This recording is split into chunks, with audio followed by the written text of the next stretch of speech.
디모데전서 4장 6절부터 8절까지 함께 읽습니다.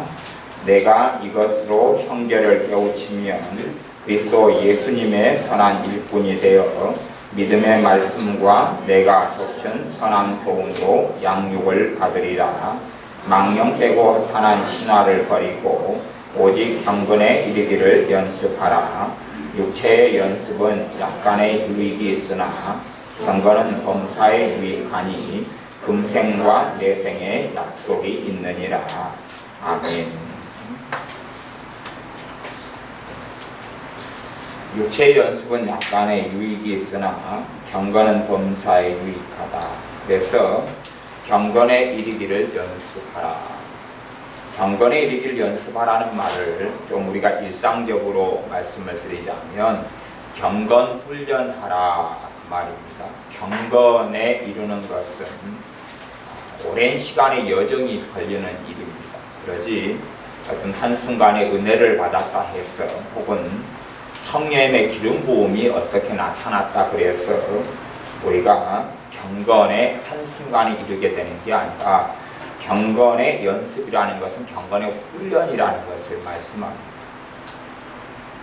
우리 아이들이 수영장에 가면은 그래도 열심히 부지런히 수영을 훈련하고 연습합니다. 수영을 훈련하니까 수영 실력이 이제 조금씩 좋아져 가죠. 저도 이제 별로 수영을 못하지만 애들한테 수영을 어제 가르칠 때 10개를 숨을 참고 물속에 들어가 있는 훈련을 해라. 그리고 10개까지 참고 숫자를 세라. 그렇게 이제 해서 참는 훈련을 아이들에게 시켰어요. 10개까지 참고 있다가 물속에 엎어져서 참든지 뒤로 누워서 참든지 거꾸로 하든지 하여튼 물속 안에서 있든지 간에 10개까지 참고 있다가 견뎌라. 그러면 이제 그 다음에는 물이 편해질 것이다. 10개까지 참는 훈련. 어쨌든 팔을 젓는 것, 다리를 젓는 것, 뜨는 훈련 이런 걸 통해서 수영을 배웁니다. 수영을 배우는 것도 시간이 흐르는 거예요. 시간이 흘러요. 그런데 하나님께서는 우리에게 어떤 훈련을 하라 그러냐 하면 경건의 훈련을 하라. 경건의 훈련을 하라. 경건의 훈련이라는 게 큐티 같은 걸 하는 훈련을 의미하는 건 아닙니다. 실제로 저 같은 경우는 큐티를 하고 살아온 연수가 꽤 그래도 몇 년 이상 되는데 제가 했던 어떤 큐티의 어떤 훈련들이 제가 영적으로 유익은 사실은 주지를 못했어요. 유익을 주지를 못했어요. 오히려 저는 생명의 삶, 그 다음에 매일 성경, 옛날에 매일 성경이 80년대 이럴 때는 큐티집으로서 최고 가는 큐티집이 있었어요. 그 다음에 또 쉴만한 물가, 제가 사용했던 큐티집이 굉장히 종류별로 많습니다. 근데 큐티를 오래 했는데 큐티를 하면서 제 자신이 주님께 가까워졌다기보다는 사실은 말씀의 깊이가 떨어져 버렸어요.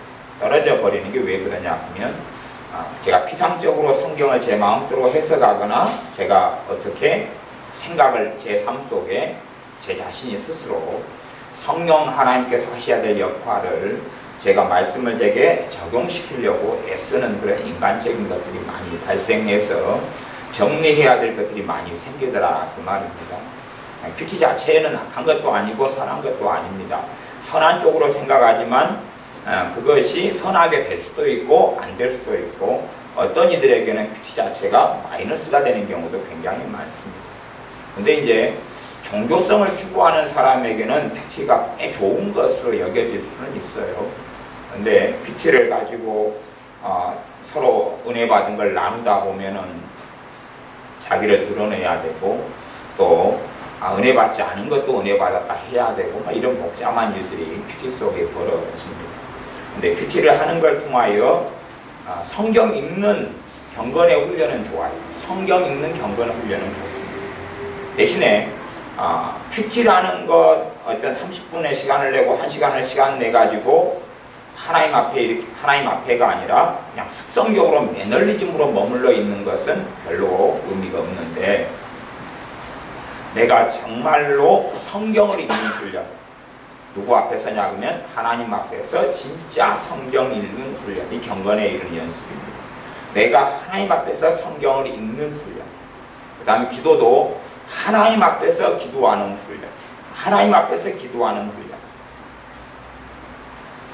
기도가 가장 잘 되는 기도 시간은 혼자 할 때가 아니라 함께 할 때입니다. 사실은 기도가 가장 잘 되는 기도 시간은 함께 할 때예요. 함께 기도할 때 기도가 가장 잘 되는 것이 정상입니다. 그래서 함께 할 때 기도가 안 되는 사람은 개인 기도는 사실은 안 된다고 보셔야 합니다. 개인 기도가 함께 할 때에 기도가 잘 안 되는 사람이 개인 기도를 한다 그러면 그 기도는 이상한 기도만 되는 것입니다. 함께 할 때 기도가 안 되고 함께 할 때 성령 역사하지 아니하시면 개인 기도하는 기도는 사실 기도 자체가 좀 이상하거나 굉장히 잘못된 방식과 양상으로 내가 기도하고 있지 않은가를 반드시 확인을 해야 됩니다. 함께 기도할 때 기도가 잘 안 되는데 개인 기도할 때는 잘 된다 그러면 그건 잘못된 기도입니다. 제가 거의다고 이야기하는 것은 거의 95% 이상이 그렇습니다. 함께 할 때 기도가 안 되는데 개인적으로 할 때 잘 된다 그러면 좀 문제가 일단은 있습니다. 문제가 있어요. 그 다음에 이제 함께 할 때 기도가 안 되는 사람, 그래도 안 되는 사람에겐 여러 문제가 있는데 그 중에 하나가 뭐냐 그러면 성령님께서 내는 기도를 잘 되는 것 같은데 성령 하나님께서 역사를 별로 안 하신다 그러면 내가 사람의 이목을 생각하면서 기도하고 있을 때는 그렇습니다. 사람의 이목, 사람을 인식하고 사람을 의식하고 기도를 하고 있으면 기도가 잘 안 됩니다. 자, 기도가 잘 안 된다는 것은 그냥 기도가 안 나온다는 이야기가 아니라 내 기도를 통하여 주님과 만나는 깊이 있는 관계 속에는 못 들어간다 그런 이야기입니다. 말은 이렇게 잘 할 수 있다 그 말. 방언도 하고 또 말을 가지고 잘 기도할 수는 있는데 사람을 의식하고 하는 기도 속에서는 성령 하나님 역사를 합니다. 그런 기도 생활은 경건의 훈련이 아니에요. 경건의 이런 연습이 아니에요. 그런 기도는. 그래서 우리가 사람을 의식하지 않고 사람 옆에 있어도 뒤에 있어도 앞에 있어도 사람이 아니라 내 마음에서 내 심령에서 내가 하나님 앞에서 있다는 것을 의식하는 거예요. 내가 하나님 앞에서 지금 머물러 있고 엎드려 있고 하나님 앞에 있다는 것을 내가 의식하고 생각하는 가운데 기도를 해야 돼요. 그 기도만이 경건의 연습, 경건의 훈련이 됩니다. 그렇지 않고 그냥 기도를 무작정 많이 한다 그래가지고 경건의 훈련이 되지를 않습니다. 기도에 대해서는 대표 기도에 대한 책들도 시중에는 많이 나와 있습니다. 그러면 대표 기도에 대한 책의 어떤 원리들을 배워가지고 대표 기도를 잘하게 될 수는 있어요. 그러나 하나님이 받으시는 기도를 할 수는 없습니다. 대표 기도의 원리를 가지고 대표 기도는 잘하지만 대표 기도의 특징은 뭐냐 그러면 사람 들으라고 하는 기도예요. 그렇기 때문에 대표 기도는 기도의 중심도 아니고 기도의 원리가 될 수가 없어요. 사람이 원하는 스타일의 기도를 하는 게 대표 기도예요. 그렇기 때문에 기도 생활에서 대표 기도를 기도의 어떤 모델이나 표준으로 삼는 사람들은 수학의 잘못된 공식으로 문제를 계속 푸는 것처럼 기도 생활에 진보하지 않고 경건의 훈련이 안 됩니다. 그래서 경건의 훈련을 할 때의 기도 생활은 하나님 앞에서 기도하는 것이 하나님 앞에서 기도하는 거예요. 이게 이제 우리 아이들 기도 같은 경우는 대부분 이 기도 생활을 좀 해도 우리 아이들의 기도 같은 경우는 열매를 잘 맺지를 못해요. 우리 아이들의 기도는 일반적으로 기도해도 열매를 잘 맺지를 못해요. 왜 그러냐 그러면 하나님 앞에서 기도한다는 말이 무슨 말인지도 잘 이해를 못할 경우가 있고 그 다음에 하나님 앞에서는 기도하지 않고 방언으로 그냥 룰루랄랄라 하고 말하고 해요. 그래서 되도록이면 아이들한테는 방언 기도를 좀 하지 말아라 그리고 지금 말하고 있잖아요. 네? 방언 기도를 되도록 하지 말고 우리말로 지금 기도하라고 지금 자꾸 지금 이야기하고 있어요. 방언의 기도는 개인적으로 할 때 좀 하고 우리말로 또박또박하게 기도하라 그 말이에요. 아니면 우리말로 기도하는데 기도하는 방식을 좀 지혜롭게 하면 돼요. 어떻게 지혜롭게 하냐 그러면 또박또박보다는 이제 아이들 말고 아이들은 또박또박 하는 게 좋고 어른들 같은 경우에 사람 의식이 된다 그러면 말을 좀 이렇게 나만 알아먹도록 우리말을 하는데 얼버무리면 돼요. 얼버무리면 돼요.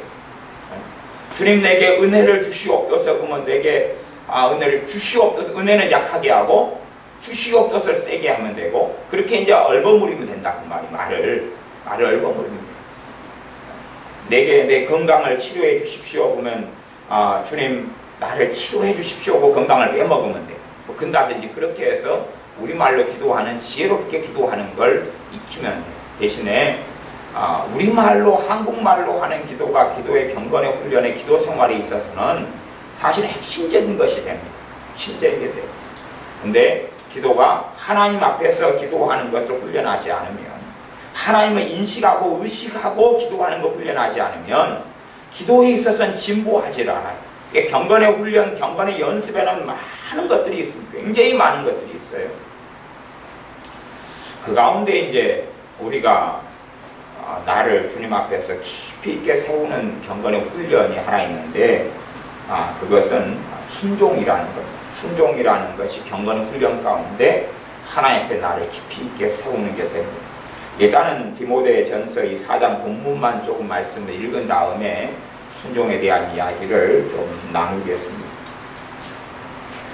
6절 보면 너가 이것으로 형제를 깨우치면 그리스도 예수님의 선한 일꾼이 되어 믿음의 말씀과 내가 좇은 선한 교훈으로 양육을 받으리라.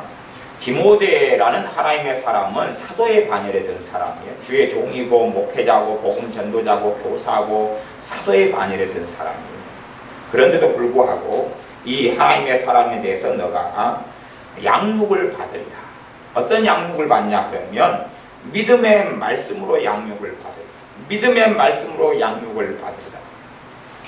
그래서 이 성경을 볼 때에 여러분들이 눈을 굉장히 관심을 많이 가지고 보셔야 될 것은 뭐냐 하면, 어떤 성경을 읽을 때에, 말씀을 읽을 때에 믿음의 말씀을 캐치하는 훈련을 하셔야 된다고 이렇게 말씀드렸어요. 성경 공부할 때는 믿음에 대한 말씀을 찾는 방법은 여러 번에 걸쳐서 해드렸어요.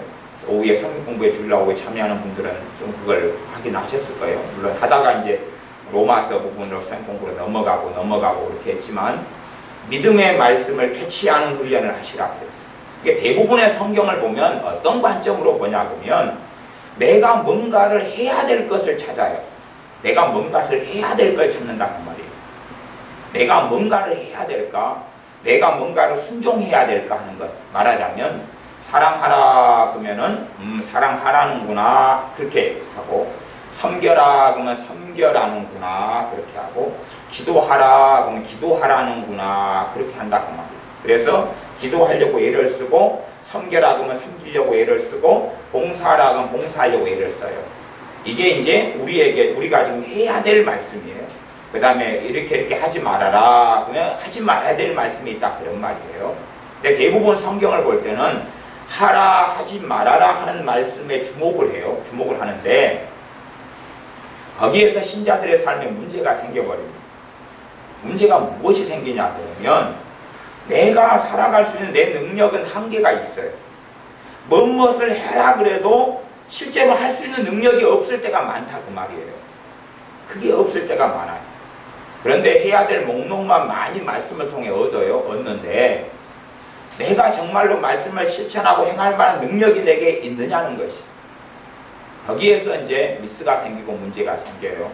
내가 하나의 말씀도 잘 행하지 못하고 지키지 못하는데 또 하나 짐들을 얹기 때문에 무겁게 되고 버겁게 되고 힘들게 되죠. 성경을 자세히 살펴보면 하나님의 말씀은 그렇게 구성이 안 돼 있어요. 어떻게 구성이 돼 있냐 그러면 주로 일반적으로 뭔가를 해라라고 말씀하시는 그 말씀의 앞에는 무엇이 있냐 그러면 믿음의 말씀들이 앞과 뒤에 포진하고 있어요. 믿음의 말씀이 앞과 뒤에 포진하고 있어요. 그래서 믿음의 말씀을 먼저 받아들이면 말씀이 능력이 되고 말씀이 힘이 되고 말씀이 권능이 되거든요. 하나님의 말씀은 세상에 있는 정보를 가지고 있는 지식을 가지고 있는 책하고는 다릅니다. 다른 것이 뭐냐 하면 이 하나님의 말씀은 하나님께서 생명을 나누어 주신 겁니다. 하나님의 생명을 나누어 주는 거예요. 우리 아이들이 정신이 많이 좀 나갔네요. 하여튼 최대한 빨리 10분 안에 끝낼 거예요. 정신을 좀 차려요. 농담 아닌 진담인데. 예. 하나님의 생명을 내게 나눠주신 거예요. 하나님 말씀은 하나님의 생명을 내게 나눠주신 거예요. 그렇기 때문에 똑같이 겸손해라는 말씀이 세상 윤리책에도 나와 있는데, 성경에도 있고, 그런데 세상 윤리에서 겸손해라는 건 아무 능력이 없어요. 똑같은 내용인데. 근데 하나님 말씀에 겸손해라는 건 내가 받아들이면 말씀이 나를 겸손하게 만들기 시작하는 생명과 능력이 있다, 그 말이에요. 하나님의 말씀의 성경하고 세상에서 이야기하는 윤리책하고는 달라요. 엄연하게 아주 달라요. 단지 그냥 하나님 말씀이 겸손해라 그러면 겸손해라는 요구만 있는 게 아니에요. 그 말씀이, 그 말씀 자체가 겸손하게 될 능력이 함께 있다, 그 말이에요. 이게 다른 것이에요. 그래서 믿음의 말씀이라는 건 말씀을 내가 그냥 정보와 지식으로 듣고, 야, 이렇게 살라는구나, 그렇게 살아야 되겠다 라고 마음먹으면 주로는 일반적으로는 지식으로 말씀이 오는 거지 생명과 능력이 나타나지 않습니다. 그래서 나만 힘들고 나만 버거워져요. 삶이 열매도 없고 변화도 없어요. 이게 성경을 익숙하게 큐티식으로 보는 사람들은 성경을 뭘로 보냐 하면 자꾸 지식적으로 봐요. 지식으로 봐요. 정보적으로 봐요. 대한민국의 교육의 특성은 교과서를 통해서, 책을 통해서 정보를 얻는 데 익숙한 훈련을 받아요. 20년 뭐 그렇게, 아니 10몇 년 익숙한 훈련을 받아요. 그래서 문제점이 뭐냐 하면 하나님의 말씀에 성경을 읽을 때도 정보와 지식을 얻으려고 해요. 정보와 지식을 얻으려고 해요. 그래서 성경의 어떤 배경사 같은 것이 필요 없는 게 아니라 필요하긴 하지만 어떤 성경의 배경을 아는 것이 절대적이지를 않아요. 몰라도 큰 문제가 없다, 그 말이 하나님 말씀 해석하는 데는. 근데 꽤 정보적이고 지식적인 사람들은 뭔가를 더 주석을 통해서, 정보를 통해, 배경사를 통해서, 역사를 통해서 뭔가를 더 알려고 그런다, 그 말이에요. 알아도 말씀을 해석하는 데는 크게 도움을 주진 않아요. 실제로는. 실제로 그래요. 근데 정보적으로 성경이 읽는데 익숙한 사람들은 그래요. 그것은 경건의 연습으로, 경건의 훈련으로 성경을 읽는 게 아니고 육체의 연습으로 성경을 읽는 거예요. 우리가 어떤 책을 읽을 때에 요점을 정리하고 논지를 찾아내고 서론, 본론, 변론, 기승전결을 찾아내는 건 육체의 연습이에요. 연설하는, 훈련을 하는 건 육체의 연습이에요. 경건의 훈련이 아니고. 이게 성경 하나님의 말씀에서 지식을 얻고 정보를 얻고 뭘 하란갑다 하지 말란갑다를 얻어내는 것은 무슨 훈련이 돼버리냐 하면 육체의 연습, 육체의 훈련이 돼버려요. 사실은 경건의 훈련으로 와야 되는데 하나님을 만나고 더 깊이 은혜 속에 들어가고 하나님과 동행하는 삶을 사는 속에 들어가야 되는데 그게 안 되어버린다, 그 말이에요. 육체의 연습으로 끌고 가버리기 때문에요. 그래서 하나님의 말씀을 읽을 때에 우리가 요 지금 6절에 보면 6절 하반절에 믿음의 말씀으로 뭘 받으리라고요? 양육을 받으리라고 하는 것이. 이 하나님의 사람인 디모데도 주의 종도 양육을 계속 받았어야 돼요.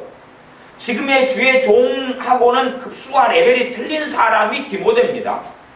그런데 디모데도 믿음의 말씀이 계속하게 필요했고 양육하고 성장하는 게 필요했어요. 디모데는 믿음의 말씀이 필요했어요. 이 하나님의 말씀 66권 안에서는요, 끊임없이 믿음의 말씀들이 있어요.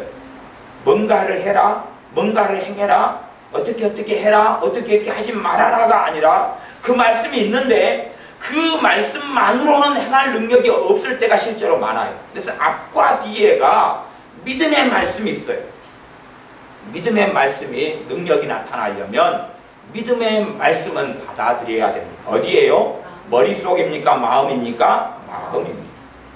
마음으로 믿어 의에 이르고 마음으로 믿어서 마음으로 하나님 말씀을 믿어서 믿음은 들음에서 나며 들음은 그리스도의 말씀으로 말미암았느니라. 그게 로마서 10장 17절 말씀. 믿음은 하나님의 말씀으로, 예수님의 말씀으로 믿음이 생겨나요. 그 말씀이 마음속에서 계속 들어와서 그 말씀을 마음속에 담아두고 지키고 있을 때 믿음이 역사하고 믿음이 생겨나요. 머릿속에 있을 때는 믿음은 생겨나지 않습니다. 그래서 우리가 성경을 읽을 때에 믿음의 말씀을 찾는 훈련을 좀 해야 돼요. 그건 제가 이제 성경 공부 때는 교회적으로는 제가 많이 한참을 많이 했기 때문에 제가 설교 때는 뭐 그걸 하려면은 믿음의 말씀을 찾는 훈련만 하려고 그래도 한 기본적으로 한 10시간 정도 시간을 보내야 되니까 그건 다 했으니까 이제 제가 그건 그렇게 안 할 거예요. 안 하는데 말씀의 앞뒤에서 여러분들이 믿음의 말씀을 찾는 훈련을 해요. 믿음의 말씀을 찾는 훈련. 그래서 실제적으로 뭔가를 내가 행하려면 핵심은 뭐냐면 그 앞과 뒤에 있는 믿음의 말씀. 믿음의 말씀을 내 안에 받아들일 때 말씀이 능력이 되고 말씀이 힘이 되는 거예요. 그래서 여러분이 이 디모데 전서 같으면 디모데 전서 같은 경우에도 여러분이 믿음의 말씀들을 잘 찾아보시고 확인해 보시고 그렇게 하셔서 믿음의 말씀을 찾고 받아들이고 마음속에 받아들이는 경건의 훈련을 해야 돼요. 믿음의 말씀을 받아들이고 찾는 경건의 훈련을 해야 돼요. 그래서 내가 조천 선한 교훈으로 양육을 받으리라. 망령되고 허탄한 신화를 버리고 오직 경건에 이르기를 연습하라. 육체의 연습은 약간의 유익이 있으나 경건은 범사에 유익하니 금생과 내생의 약속이 있느니라. 금생은 이 땅에 살아있을 때, 내생은 주님의 오신 다음에 새하늘과 새 땅 주님이 오신 다음에 완성되어질 천국에서의 삶. 이제 육체가 부활한 몸을 가지고 주님처럼 부활한 몸을 가지고 썩지 않고 죽지 않고 병들지 않는 몸을 가지고 천국에서 주님과 함께 살아가는 삶이 내생의 삶인데 그 삶에서도 약속이 있고 무엇이요? 경건이요. 경건이라는 것은 예수님과 닮아가는 삶을 경건이라고 해요. 예수님과 얼마나 닮았느냐가 사실은 하나님 앞에서 상급에 결정되는 결정적인 이런 요인 가운데 하나예요. 내가 무슨 일을 했느냐보다 더 중요한 게 뭐냐면 내가 주님을 얼마나 닮았느냐 하는 것이. 이 땅의 삶에서 내가 주님을 닮으려면 주님과 함께 동행하는 삶이 얼마나 가까이 동행했고 가까이 살았느냐가 주님을 닮는 것에 그것을 결정합니다. 그냥 성경을 알고 뭔가를 배워서 주님을 닮는 게 아니라 실제적으로 하나님 말씀을 가지고 주님과 함께 가까이서 동행해 가는 삶, 동행할 때 뭐가 나타나냐 그러면 성령의 9가지 열매가 나타납니다. 내가 주님과 동행해 갈 때 성령의 9가지 열매가 내게 나타나요. 왜? 성령님께서 나를 이렇게 맺어주시기 때문에요. 사랑과 희락과 화평과 오래 참음과 자비와 양성과 충성과 온유와 절제라는 9가지 열매가 맺혀가요. 그래서 그렇게 살아가는 삶이 경건의 삶인데 그것을 그냥 도달되는 게 아니라 경건의 훈련을 통해서 도달된다라고 말씀해요. 경건의 연습을 통해서 도달한다 그래요. 그러지 그냥 가만히 있는다고 뭔가가 훈련되지 않아요. 자동차를 운전하려면 운전하는 훈련을 많이 해야지 자동차를 익숙하게 사고 내지 않고 잘 몰고 다닐 수 있는 그런 베스트 드라이버가 될 거예요. 그것처럼 자동차를 잘 운전하는데도 훈련이 필요하죠. 그러면 내가 하나님을 섬기고 하나님과 동행하며 하나님의 은혜 속에 살아가는데도 뭐가 필요하냐 그러면 훈련이 필요하다 그 말이에요. 하나님과 동행하고 살아가는데도 훈련이 필요하다 그 말이에요. 훈련하지 않고 어떻게 하나님과 가까워질 수 있느냐? 그럴 수 없다는 말씀입니다. 그럴 수 없다는 말씀입니다. 제가 아까 애들 수학 문제를 교과서를 확인하면서 중심되는 문제들을 가지고 그렇게 많이 아이들 문제를 만들어서 또 뭐 하여튼 100여 장 가까이 앞뒤로 복사해주고 또 만들어주고 막 그러느라고 좀 수학 문제만 좀 만들어도 좀 찐이 빠지는 것 같아요. 중학교 1학년 수학 문제 또 초등학교 6학년 거, 4학년 거 앞뒤로 만들어갈 지금 복사해서 아이들 풀고 있고 다시 그런 걸 또 보고 확인하고 또 뭐가 좀 기초가 부족한가 좀 이렇게 살펴보고 그런데도 좀 찐이 빠지는 것 같아요. 오늘 그랬는데 그러면 수학 문제를 이제 제가 아이들 곧 중학교 1학년이다 그러면은 지금 제가 앞뒤로 문제를 교과서에서 5장을 만들었으니까 아마 1학기 진도를 다 하려면 한 2장 정도만 더 만들면 될 것 같아요. 7장 정도 1학기 진도가 다 되고 그것을 이제 1인당 뭐 수십 장에서 뭐 100몇십 장까지도 계속 풀게 그런 과정 속에 있지만 이제 한 8페이지부터는 이제 2학기 진도가 되겠죠. 그러면 수학 문제를 내 것으로 알고 익숙하게 내가 풀게 되려면 가령 뭐 1학기 때문에 어디 1차 방정식이다 그러면 1차 방역체를 내 것으로 만들려면 푸는 훈련이 익숙하게 돼야 돼. 그 다음에 푸는 법이 내게 들어와야 돼. 푸는 방식이 내게 들어와야 돼. 그래서 1차 방치 어떻게 푼다는 게 내 안에가 들어와 몸에 익숙하게 되어져야 돼. 몸에 익숙하게 되어져야 돼. 그러지 막무가내로 푼다 해서 풀리는 게 아니다. 막무가내로 푼다 해서. 저는 제고 잘 못 푸는 것 중에 하나가 뭐냐 그러면 낚시줄이 얽히면 잘 못 풀어요. 우리 최입사님 낚시줄이 얽혀도 잘 푸시더래요. 낚시를 같이 해보면. 그죠? 좀 잘 푸시더라고요. 인내심을 가지고 잘 푸시더라고요. 저는 낚시줄이 이렇게 얽혀버리면 아주 머리가 아파요. 그래서 가위로 싹둑 자르고 새로 그냥 연결하는 걸 좋아해요. 그런데 이 훈련이 제대로 되지 않으면, 그래서 훈련하려면 낚시줄이 얽혀 있으면, 어떤 줄이 얽혀 있으면 가만히 봐야 될 거 아니에요. 그래서 어떻게 지금 이게 꼬여 있는가를 확인한 다음에 풀든지 그렇게 해야 되는 것처럼 인내가 필요해요. 내게 익숙하게 어떤 수학 문제가 내 걸로 체화돼 가지고 내가 수학 문제를 익숙하게 내가 풀 수 있으려면 반복하고 숙달이 돼야 돼. 그럼 여러분들 염두에 살펴보고 생각해 보셔야 됩니다. 우리가 하나님을 섬기는 삶에서 제일 중요한 건 경건의 훈련이에요. 하나님을 섬기고 사는 삶에 제일 중요한 건 경건의 훈련이에요. 우리 지연이는 조립과니까 이제 고3이고 이제 다 학기도 마치고 또 직장도 이제 또 삼성을 이렇게 취직해 놓고 그랬으니까 이제 뭐 별 문제가 없이 다 끝났는데, 그래도 이제 조립과에서는 계속하여 어떤 훈련을 해왔냐 그러면 음식을 만드는 훈련을 계속 해왔어요. 제과도 만들고 제빵도 만들고 그 다음에 한국 음식을 만들고 일본 음식 만들고 중국 음식 만들고 서양 음식 만들고 계속 그 훈련을 해왔어요.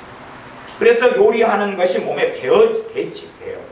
그래서 대학생들 그런 관련 과들 학생하고 만나면 대학생들은 실제로 실습을 거의 안 하기 때문에 실력이 하나도 없는 걸 다 확인하는 거예요. 몸에 배대로 훈련하는 거예요.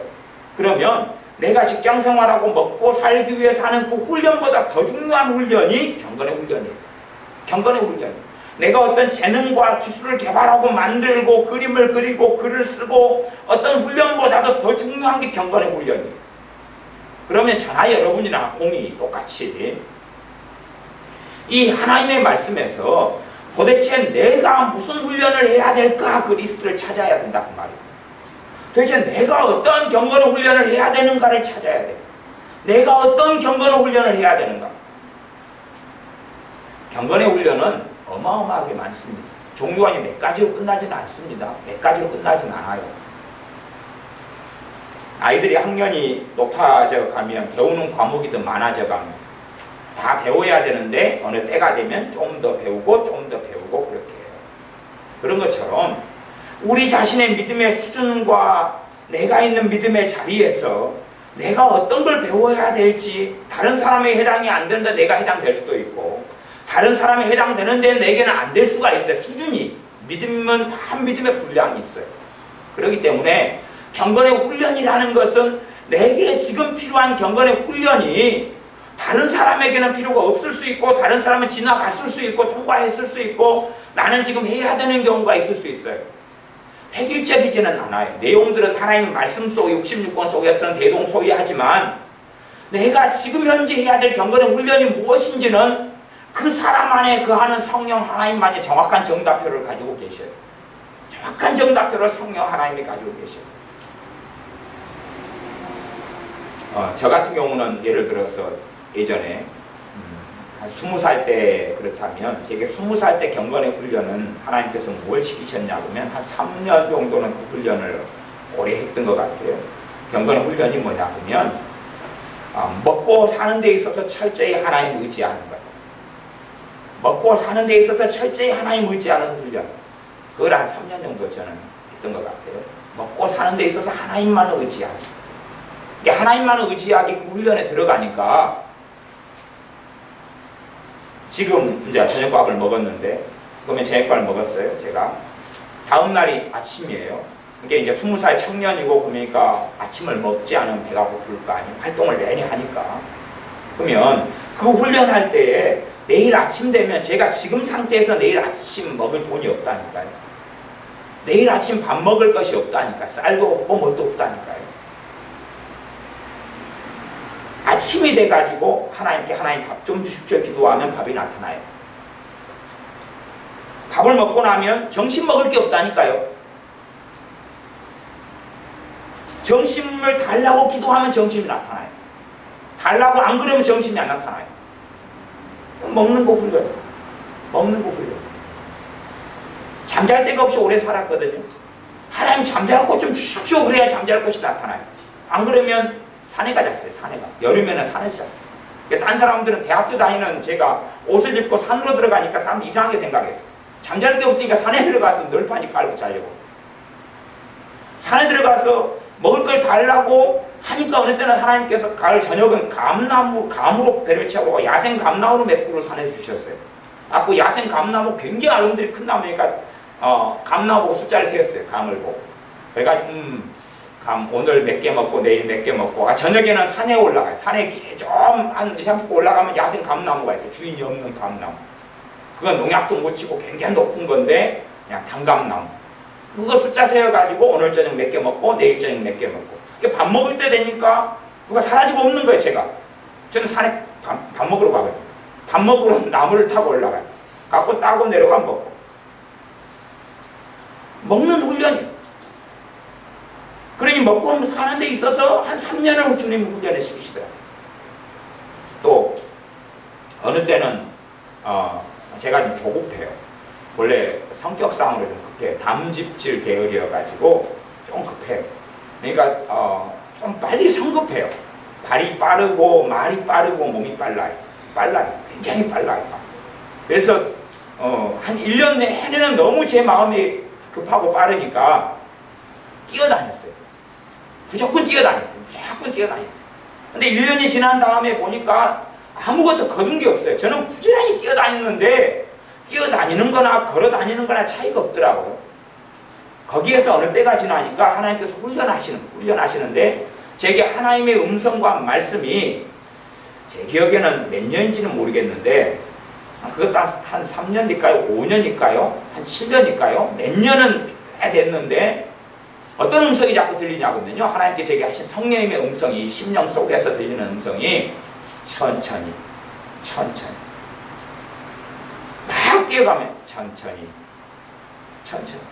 이게 제게는 지금 마음이 조급하니까 기도보다 앞서가고 성령 하나님보다 앞서가고 내 지혜와 내 생각과 몸이 빠르니까 머리도 빠르고 그러니까 어떤 일을 하고 선택할 때에 제가 생각하고 선택해서 결정하고 움직이고 생활하고 그러니까 성령님께서 제게 훈련을 시키고 천천히 갑자기 막 왜냐면 제 몸에가 육체의 연습이 잘 되어 있거든요.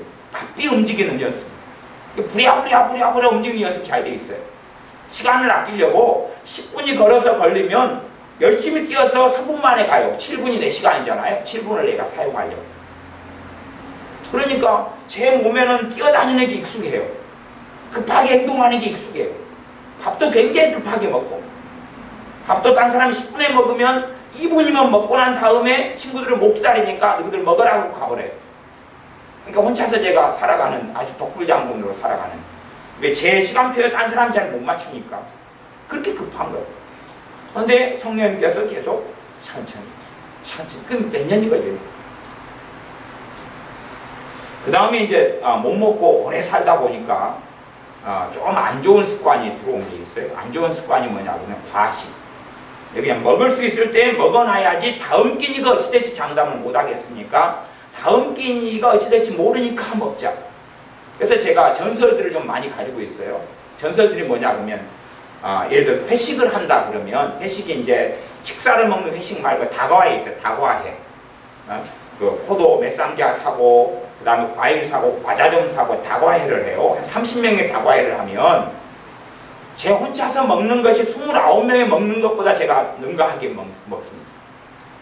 이게 30명이 다과회를 하려고 포도 몇 박스를 사고 과자를 사고 음료수를 사면 제 혼자서 29명이 먹는 걸 먹어요. 왜냐하면 걔네들은 다음 끼니 밥 먹을 돈을 가지고 있고 저는 밥 먹을 돈이 없기 때문에 사명감을 가지고 목숨을 걸고 먹거든요. 그래서 전에는 포도를 먹을 때도 절대 씨는 뱉어내지 않았어요. 모든 걸 다 씹었어요. 그대로. 그 껍질도 뱉어내지 않았어요. 그냥 무조건 다 따가지고 그냥 집어넣고 삼키고 넘기고 따가지고 삼키고. 그러니까 29명이 한 상견을 먹을 때 제가 한 상견을 먹더라고. 거기에서 이제 밥을 다 채우려고. 그렇게 좀 살다 보니까 습관이 뭐가 들어오냐면 과식이 들어와. 과식. 한 번 먹을 때 잔뜩 먹는 습성이 들어와. 있을 때 그냥 먹지 않은 거예요. 근데 어느 때부터 하나님께서 제게 하시는 것이 소식하라, 소식하라, 소식하라. 근데 사실은 이 소식하라는 게 음식을 줄이고 작게 먹는 것이 제게는 굉장히 힘든 훈련이 되더라. 근데 왜 그런가를 그때는 잘 몰랐어요. 사실은 한 1년 정도는 잘 몰랐던 것 같아요. 왜 소식하라는 걸 잘 몰랐어요. 근데 좀 시간이 흘러보니까 여러분이 잘 모르실 수가 있는데 성령 하나님께서 운행하시고 역사하시고 인도해 가시는 것을 과식하게 되면 몰라요. 과식하게 되면 제가 몰라요. 성령 하나님께서 뭘 말씀하시는지, 뭘 이끌어 가시는지, 어떤 설교를 하라고 그러시는지, 어떤 길을 걸어가라고 하시는지, 어떻게 행하라 그러는지 성령 하나님의 음성을 듣지를 못해버려요. 과식하면. 육이 굉장히 욕심과 탐욕과 탐심에 찌들어버려가 배부름에 찌들어가지고 성령 하나님의 역사하심과 인도하심에 민감하고 예민하지를 못하게 돼버려요. 소식하거나 아니면 좀 덜 먹어버리가 심지어 금식하고 안 먹어버릴 때는 굉장히 예민해서 주님께서 뭘 원하시는지 좀 쉽게 다 알아먹게 되는데 또 다른 사람을 돕고 섬길 때도 좀 더 정확하게 알아먹게 되는데 과식하게 돼버리면 소경이 장님이 된 것처럼 도무지 잘 모르겠는 일이 벌어져요. 그래서 소식하는 훈련을 많이 시키셨어요. 소식하는 훈련을 많이 시키셨어요. 그것이 시간이 오래 걸리는 거죠. 이게 그렇게 이제 제가 지금 또 다른 훈련은 범사의 글을 인정하라 그래야 내 길을 지도하시리라 그렇게 말씀을 전했죠. 그저께요. 하나님의 지혜를 때마다 일마다 구하는 훈련. 하나님의 지혜를 때마다 일마다 구하는 훈련. 그것은 아마 무수히 많은 종류가 존재합니다. 무수히 많은 종류가 존재해요. 하나님의 지혜를 때마다 일마다 구하는 훈련은 종류가 굉장히 많아요. 아주 상상외로 많습니다. 상상외로 많아요. 여러분의 생활과 삶 속에서 범사에 하나님이 인정하고 하나님의 지혜를 구하는 것이든지 하나님의 인도를 구하고 원하는 것이든지 그런 훈련도 참 많이 해야 될 것입니다. 어떤 종류와 일인지는 각자마다 다 달라요. 저도 어떤 부분에서 제가 말씀을 안 드리는 제가 지금 어떤 경건의 훈련을 제가 하는 게 있어요. 하는 게 있는데 그건 제가 이제 제 개인적인 부분이니까 여러분에게 말씀을 못 드리겠습니다. 왜냐하면 제게 온 게 있어가지고 설교하라고 온 게 아니고 하나님과 제 관계에서 온 거기 때문에 제가 그 부분에 있어서 뭔가를 여러분에게 나누어 버리면 그 은혜가 사라져 버리거든요. 그래서 그 부분은 제가 말씀을 못 드리겠는데 제가 하는 경건의 훈련은 어떤 것은 있어요. 지금 현재 어떤 초점을 맞추는 경건의 훈련이 있다 그 말이에요. 근데 제가 그냥 마음 먹어가지고 하는 게 아니고 성령 하나님께서 하나님의 은혜가 와가지고 어떤 부분을 하라 그리고 지금 역사하고 계시는 부분이 있어요. 그러니까 내가 인간적인 힘으로 하면 육체의 연습이 되는 것이고 성령 하나님의 이끌리심과 역사 가운데 하면 경건의 훈련이 되어져요. 제가 책을 꽤 좋아하는 사람, 신앙책도 좋아하고 많이 책을 좋아해요. 저는 애독가고 독서가고 애독가여서 우리 교회 아이들은 얼마나 저한테 책 택배가 자주 오는지를 알 거예요. 심심하면 그냥 택배 왔으면 목사님 또 책 택배 왔어요. 오늘도 4권 책 택배 왔잖아요. 그러니까 제가 굉장히 책을 많이 읽어요. 근데 많이 훈련이 그런 것이 요즘엔 좀 그 부분이 제가 좀 둔하고 좀 둔감한 부분이 많이 있는데 전에는 어떤 부분을 훨씬 많이 했냐 그러면 책을 인도해달라. 책을 제게 가르쳐 주십시오. 효과적인 책을 인도해 주십시오. 제가 지금 읽을 책에 대해서 제가 무엇이 부족한지, 무엇이 문제가 있는지, 무엇이 어리석은지를 내가 모릅니다. 그러니 책을 좀 인도해달라, 가르쳐달라, 이끌어달라고 하는 기도. 그 부분에 책에 있어서 하나님을 의지하고 의뢰하는 그런 훈련을 굉장히 많이 했어요. 이게 거꾸로 이제 지금은 좀 약간 까먹어져 가고 다시 그 훈련을 해야 될 때가 돼버리지 않은가 싶어요. 근데 그 훈련을 많이 했어요. 몸에 익숙하고 체화되도록.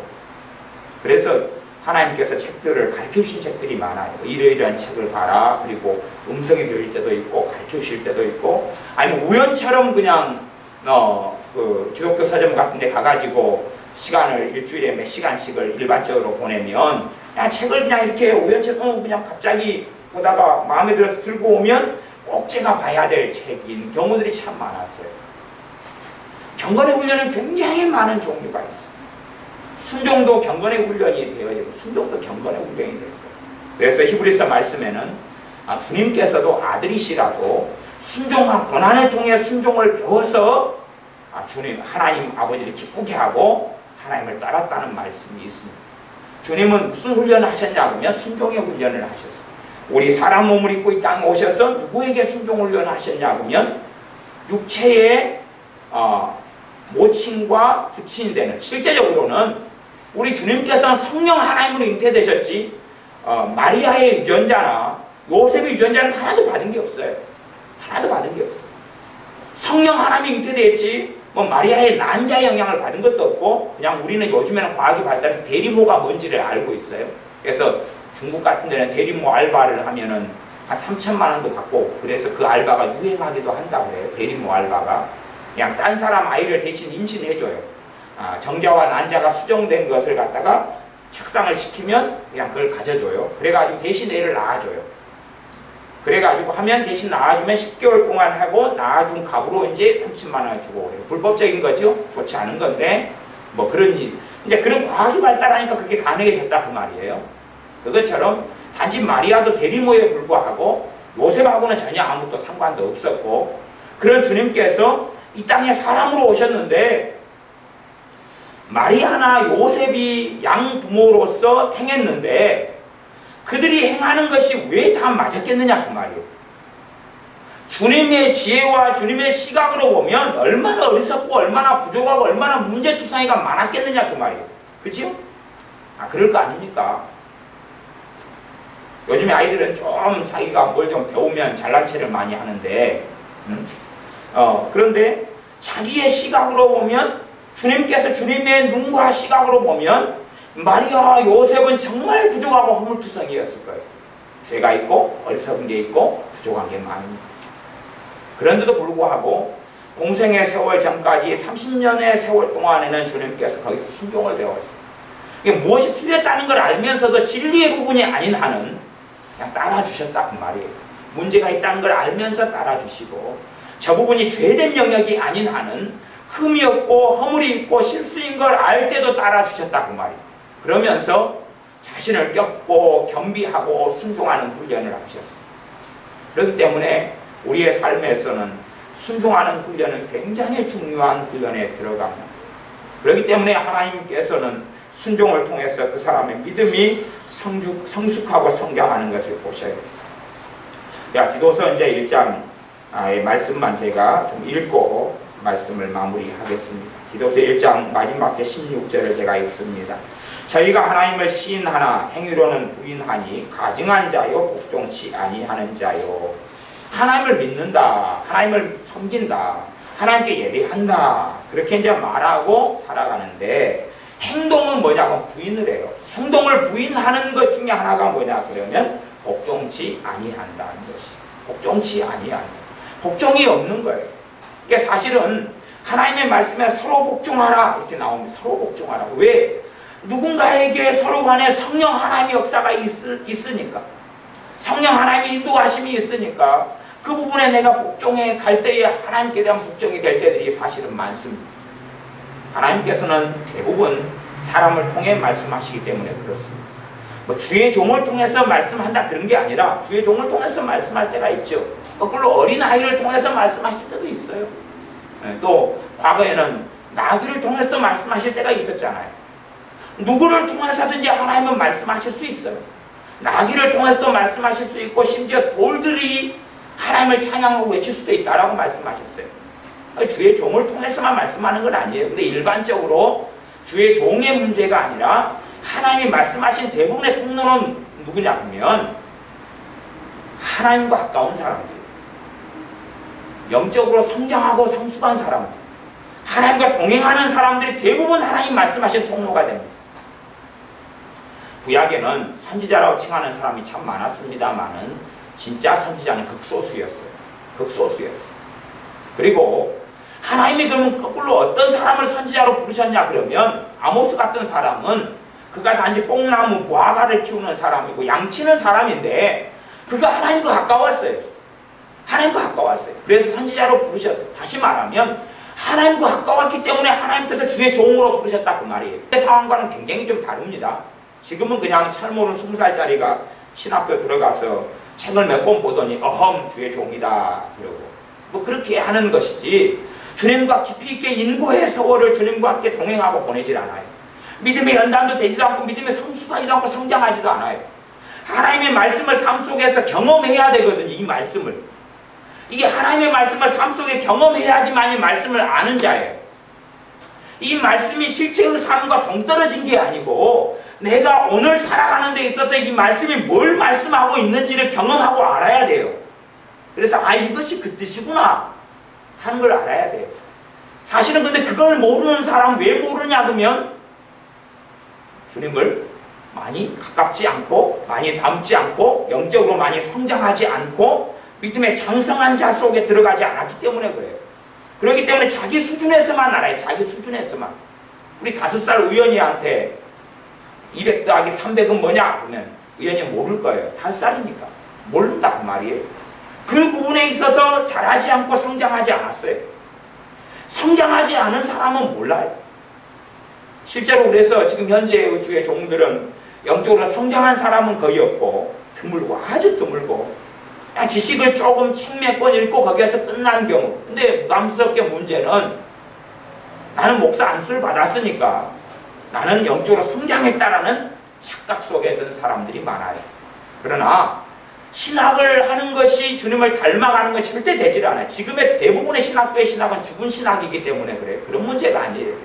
그래서 제가 옛날에는 주의 종을 통해 말씀하셨는데 지금은 주의 종이라고 단언할 수 없는 이유가 뭐냐 그러면 주의 종이 주님과 가까운 사람이 드물기 때문에 그래요.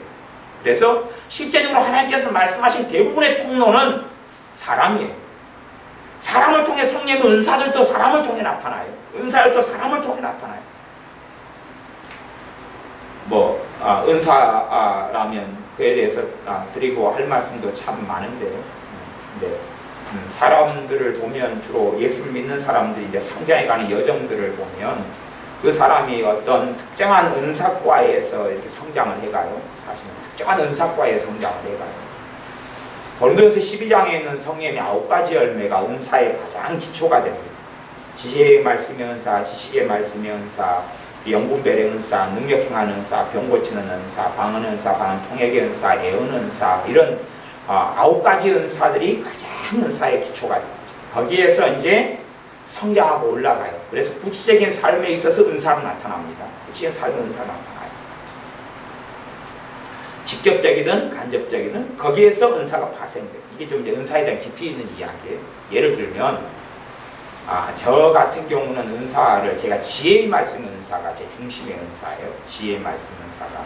그러니까 지혜의 말씀의 은사에서 하나님께로 지혜를 받아요. 그 다음에 제가 지혜의 말씀 은사에서 그 은사가 한참 온 다음에 거기에서 흘러나와가지고 94년에 상담 은사를 받았어요. 그러니까 이제 그 전에 상담 공부를 몇 년 했는데 그 지식이 아니라 은사로서 상담의 은사가 왔어요. 근데 그게 지혜의 말씀에서 파생돼가 오는 거예요. 물론 지식의 말씀의 은사에서 파생돼가지고 상담 은사를 받는 사람도 있을 거예요. 제가 그런 사람 많이 못 만나봤는데 제 개인적인 생각이 있을 거라 그렇게 생각해요. 그 다음에 제가 가르치는 은사가 있어요. 가르치는 은사도 사실은 제에게는 지혜의 말씀 은사가 뿌리가 돼가지고 거기서 가르치는 은사가 와요. 그쪽으로 연결돼서 와요. 그 다음에 제가 90년에 애언 은사를 받았는데 그때 애언 은사 받을 때는 제가 지혜의 말씀 은사를 안 받았어요. 이게 애언 은사가 선이에요. 제게 있어서는. 지혜의 말씀 은사는 좀 더 그 뒤고 근데 제가 지금 애언을 하면 애언이 지혜의 말씀 은사에서 애언이 나와요. 그쪽 흐름을 타요. 예외적인 경우는 있지만 좀 이제 어려운 이야기인데 그러면 이제 어떤 사람을 만나면 지식의 말씀 은사가 그 사람의 은사의 삶의 뿌리가 되어져요. 뿌리가 되어져요. 지식의 말씀 은사다 보면 꿈, 환상 이런 게 있지만 또 성령의 음성 계호를 드리는 것이 지식의 말씀 은사다 그랬어요. 지식의 말씀 은사에서 파생되는 것 중에 하나가 뭐냐 그러면 사람들이 잘 이해하지 못하는데 이제 이해하지 못하기 때문에 사람들은 어떻게 생각하는 경향도 있냐 그러면 그게 사랑의 은사라고 생각하는 경향이 있어요. 근데 사랑은 은사가 아니고 사랑은 성령의 열매입니다. 근데 이제 은사 중에서 무슨 은사 하나 부르심이 있냐 그러면 긍휼을 행하는 은사가 있어요. 긍휼 행하는 은사나 그걸 자비의 은사라 그래요. 자비의 은사, 긍휼 행하는 은사가 있어요. 그것이 사실은 지식의 말씀에서 오는데 그게 사랑 은사와 비슷하게 보여요. 무슨 말이냐 그러면 어떤 사람이 갑자기 나타나 길을 걸어가는데 저 건너편에 신호등이 있다고 했죠. 신호등에서 누군가가 서 있어요. 서 있는데 내가 그 사람을 전혀 알지 못하는 사람들이 그냥 보는데 내 마음이 동무해요. 어떻게 동무하냐 그러면 그 사람이 너무 불쌍하게 보이고 그 사람에 대한 어떤 간절함이 와요. 하나님 앞에서. 그 사람이 너무 짠하고 불쌍하고 어떻게 좀 도와주고 싶고 뭔가가 온단 말이에요. 하나님으로부터. 그게 이제 자비의 은사예요. 그게 긍휼의 은사. 그게 와요. 그건 이제 지식의 말씀의 한 유형으로 오는 거거든요. 이제 파생돼가지고. 가령 지식의 말씀이 굉장히 광범위하고 복잡한데 누가 예를 들어서 이 목이 아파요. 목이 디스크가 걸려가 아파요. 그러면 병 고치는 은사를 가진 사람들 가운데 지식의 말씀 은사를 그쪽으로 가진 사람들도 있는데 갑자기 병을 고치는 하나님께 은사를 받은 사람이 목이 아픈 사람이 쭉 오면 갑자기 자기 목이 아파요. 아프네? 그러면 이제 경험을 많이 한 사람들은 알아요. 저분이 목이 지금 안 좋은 모양이구나. 그래서 물어보죠. 혹시 목에 디스크가 있거나 목이 안 좋으세요? 그러면은 예, 어찌 아셨어요? 그러는 거예요.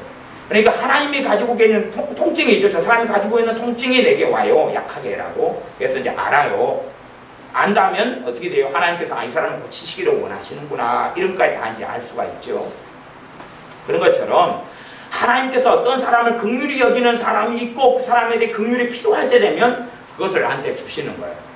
그러면 내가 이제 그 마음이 느껴지고 알아요. 이런 것들이 이제 사랑 은사가 아니고 지식의 말씀 은사에서 흘러나오는 이 갈래들이에요. 그 다음에 어떤 사람은 능력 사역 쪽이 있어요. 능력 사역, 능력 행하는 은사 쪽. 거기에서 이제 여러 가지가 파생돼가 나와요. 거기에서 있는 것 중에 하나가 그 기름 부음 사역이라는 게 있어요.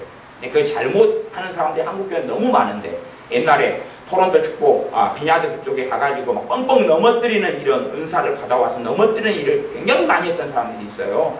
근데 뭐 제 사촌형 같은 경우도 부흥집회 부흥사인데 다니면서 맨날 넘어뜨리는 거예요. 이게 제가 그만 좀 작작 넘어뜨리라고 해요. 넘어져도 별 일이 없지 않느냐. 넘어뜨리는 게 중요한 게 아니고 회개가 중요하고 은혜를 받는 게 중요하고 죄를 깨닫는 게 중요하고 하나님을 알아가는 게 중요하다고 이야기를 했어요.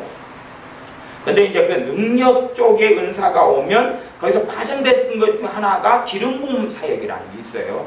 그래서 그쪽 부분을 능력 쪽의 은사를 받은 분들에게는 제가 그쪽으로 좀 제가 사역할 때 좀 도와달라고 제가 요청을 하잖아요. 그게 꼭 필요하니까. 근데 그것이 뻥뻥 넘어뜨리는 걸로 그렇게 사용해버릴 수도 있는데 별로 그건 열매가 없는 부분이에요. 간혹 가다가 열매가 있는데 그 열이 하나가 되기가 좀 어려운 부분이 있어요. 사실은 그래요. 그건 이제 복잡한 이야기니까. 그렇게 이제 성령의 은사들이 그렇게 그 기초 은사 9개 위에서 이제 각양각적으로 나누어져요. 중보기도의 은사 같은 경우도 은사 중에서 애언 계열이 주로 사용돼요. 애언 계열이 하나님께 주시는 메시지가 입에 담아져가 그걸 기도로 이렇게 아뢰는 게 중보기도 은사에 들어가요. 그런 기도들은 힘이 있고 능력이 있죠. 왜? 성령님께서 담아주신 기도를 하기 때문에 그래요. 아주 좀 이제 은사들은 그렇게 해서 막 복잡하게 흘러가는데 그래서 이 디도서 1장 16절에 행위로는 부인하니 가증한 자의 복종치 아니하는 자요. 성령의 역사와 인도하심을 따라서 뭘 배우는 거냐 하면 복종을 배워야 돼요. 근데 이 성령의 은사들을 통하여 은사들이 누굴 통해 역사하냐 하면 사람들 통해 역사해요. 그렇기 때문에 복종을 배워야 되는 것이에요. 실제로 제가 어떤 분들에게 간혹가다 권면할 때가 있어요. 주의 종으로서 권면할 때가 있는데 그 권면할 때 되면 제가 사사롭게 권면할 때는 거의 없어요. 사사롭게 권면할 때가 없고 성령 하나님께로부터 오는 것으로 제가 권면을 해요. 권면을 하게 되면 권면할 때 별로 없지만 어쩌다가는 제가 뭔가를 이야기하면 성령 하나님께로부터 오는 것을 제가 보고 듣는 다음에 그걸 이야기해요. 근데 하나님이 이렇게 말씀하셨습니다. 그렇게는 절대 안 해요. 그건 사실은 옳지가 않거든요. 그 사람이 선택권을 줘야 돼. 감동이 있는 거지 하나님께 이렇게 해라고 온 게 아니에요. 은사로서 무엇이 저분에게 유익이 되고 도움이 되는 줄 알아요. 그래서 이렇게 좀 하시면 어떨까요? 그렇게 이야기를 해요. 근데 그 중에서 한 5분의 1 정도나 이렇게 받아들이시고 5분의 4 정도는 대부분 안 받아들이셨어요. 그러니까 오늘도 제가 누가 통화할 기회가 생겨서 자녀 문제에 대해서 제가 중요한 권면을 해드린 분이 있어요. 이렇게 좀 해주십사, 이렇게 하셔라 그렇게 제가 권면을 해드렸는데 저하고 통화한 분이 권면을 안 받아들이셨어요. 그러니까 아마 권면을 받아들이셨다면 그 자녀와 인생의 삶 속에는 놀라운 하나님의 은혜가 보장된 것이 있었어요. 근데 그 권면을 그분이, 기회는 항상 있는 게 아닌데 그분이 안 받아들이시더라고요. 근데 저는 하나님이 그렇게 했습니다, 그렇게는 그런 건 이야기는 할 수가 없어요. 그런 건 이야기할 수 없고, 왜? 그런 부분의 운명론이 아니기 때문에. 근데 좀 좋은 기회인데 그렇게 하시면 좋을 것 같은데요. 그렇게 한 2번은 권면하고 그분이 안 들으셔서 제가 후퇴하고 그냥 알았습니다, 그렇게 제가 말았어요. 근데 그렇게 해서 하나님께서 말씀하시는데 누굴 통해 말씀하시냐면 사람을 통해 말씀하세요. 그래서 우리가 훈련이 무엇이 돼야 되냐 그러면 복종하는 훈련이 돼야 돼요. 진리의 문제가 아니면 내 생각이 좀 더 옳다는 것을 내가 알고 있어도, 저쪽 상대방 의견이 좀 더 미련하고 부족하다는 걸 알고 있어도 진리의 문제가 아니면 복종하는 훈련을 내가 받는 게 좋고, 그 훈련을 최고 잘 할 수 있는 곳은 뭐냐면 가정 안에 있어요. 자녀들은 가정 안에서 그 훈련을 단단히 받는 게 좋아요. 단단히 받는 게 좋아요. 그러니까 수학 문제를 엄마가 가르쳐줘요. 그러니까 내가 푸는 방법이 더 똑똑하다 그 말이에요. 그러면 엄마가 가르쳐주면 엄마가 가르쳐준 방법으로 풀어 그 말이에요. 어떨 때는요? 볼 때는 내가 푸는 방법이 더 지혜로울 때는 그래도 그건 놔두고 엄마가 가르쳐주는 방법이 좀 더 덜 지혜로워도 그걸로 풀어 그 말이에요. 무슨 훈련이 중요하니까요? 수학 문제를 내가 더 빨리 풀고 잘 푸는 것이 중요한 게 아니라 복종하는 훈련이 더 중요하니까, 순종하는 훈련이 더 중요하니까 그렇다 그 말이에요. 경건의 훈련이 육체의 훈련보다 훨씬 중요하다 그 말이에요. 가령 오늘도 제가 아이들 수학 문제 내줄 때에 어떤 문제를 푸는 방법이 3가지가 있다고 제가 문제를 냈죠. 중학교 1학년. 어떤 문제를 푸는 방법이 1번으로 풀어라, 2번으로 풀어라, 3번으로 풀어라 문제를 내줬어요. 푸는 방법 3개. 3개 중에서 몇 번째가 최고 푸는 방법이 효과적이었어요? 몇 번째? 생각이 안 나. 3번째 방법이었죠, 3번째. 아니, 그까지 안 풀었나? 아닌가? 6학년이었는가? 6학년. 3번째 방법이었지. 중학교 1학년 나까지. 3번째 방법이 가장 효과적이었는데, 3가지 방법이 다 답을 나타낼 수 있는 방법이다, 그 말. 근데 엄마가 예를 들어서 이제 1번 방법을 가르칠 수 있다고. 1번 방법은 좀 더 복잡하고 어려운데 답은 똑같이 나오는데, 엄마가 1번 방법을 가르쳐주면 내가 예수를 믿는 사람으로서, 하나님을 섬기는 사람으로서 순종하는 훈련을 해야 되는 부분이 있으니 그게 더 중요한 훈련이기 때문에 1번 방법으로 풀라 그 말이에요. 대신 시험 볼 때는 몇 번으로 풀고 3번째 방법으로 풀고. 내가 더 지혜로운 것들이 있어도 가정 안에서, 부모님 안에서 순종하는 훈련이 굉장히 중요해요. 하나님 말씀에 어긋나지 않는 진리의 문제가 아닌 한은, 실제로 또한 어른이 되고 성인이 되어서도 순종하는 훈련은 굉장히 중요해요. 아니, 저 같은 경우는 택시를 타면 택시 기사님한테 100% 순종하는 훈련을 합니다. 안전벨트를 매라 하면 매고, 뒤에 앉으라 하면 앉고, 가지고 있는 짐을 트렁크에 넣으라 하면 넣고. 제가 고속버스 탈 때도 지난번에 한번 운전기사한테 한번 걸렸어요. 그 통에서 냄새가 난다고. 김치를 그때 가지고 가고 있었는데 그 냄새가 좀 났던 모양이에요. 냄새 납니다. 예, 알겠습니다. 얼른 트렁크에 넣겠습니다. 얼른 넣었다. 왜냐하면 마음을 부드럽게, 순종은 마음을 부드럽게 만들어요. 우리의 마음밭을 부드럽게 만들어요. 온유하게 만들어요. 겸손하게 만들어요. 그래야 하나님의 은혜가 쏟아부어질 옥토가 내 마음에 변해가거든요. 근데 내가 고집을 세우고 아집을 세우고 독선을 세워서 내가 옳다 그래버리면, 내 의견을 제시해버리고 내 생각을 제시해버리는 게 틀리지 않을 때도 많지만 그것이 경건의 훈련을 이루지는 못해요. 그러니까 막무가내로 내가 무식하게 그냥 모르는 가운데서 무조건 따르라는 이야기가 아니고, 하나님의 지혜를 얻는 부분이 필요한데, 내가 좀 더 옳고 내가 좀 더 지혜롭다 할지라도 내가 따라주고 섬겨주고 순종하는 것, 서로 순종하는 것. 그러면 중학교 1학년하고 초등학교 6학년이다 보면 서로 순종하는 것, 서로. 인선이하고 현민이가 있다 보면 인선이는 현민이한테 순종해주고 어떤 부분에 있어서는 현민이는 인선이 누나한테 또 순종해주고 그 경건의 훈련을 해야 된다는 이야기예요. 그것이 사실은 하나님 앞에서 가장 중요한 것이다. 그런 말입니다. 그러므로 우리의 삶 속에서 경건의 훈련은 정말 중요합니다. 디도 3장 1절까지 제가 마저 읽습니다. 너는 저희로 하여금 정사와 권세 잡은 자들에게 복종하며 순종하며 모든 선한 일 행하기를 예비하게 하라.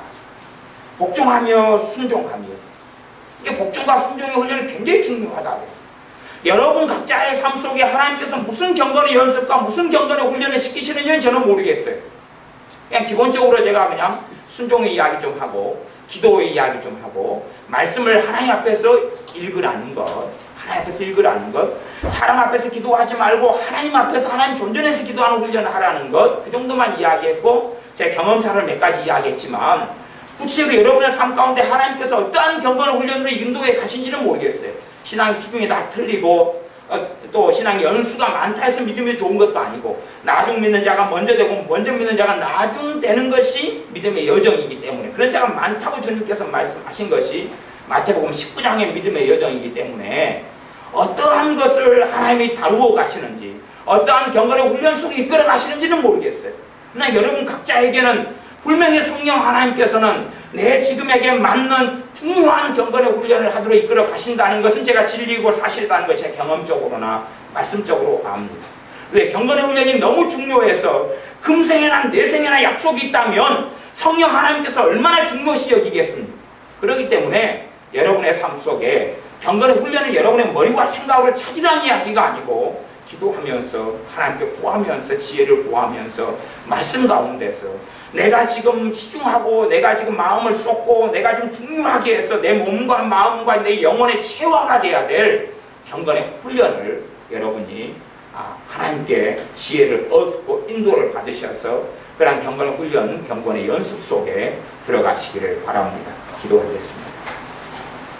아버지 하나님, 우리가 경건의 훈련, 경건의 연습을 하여서 금생과 내생의 약속이 있게 하여 주시옵소서.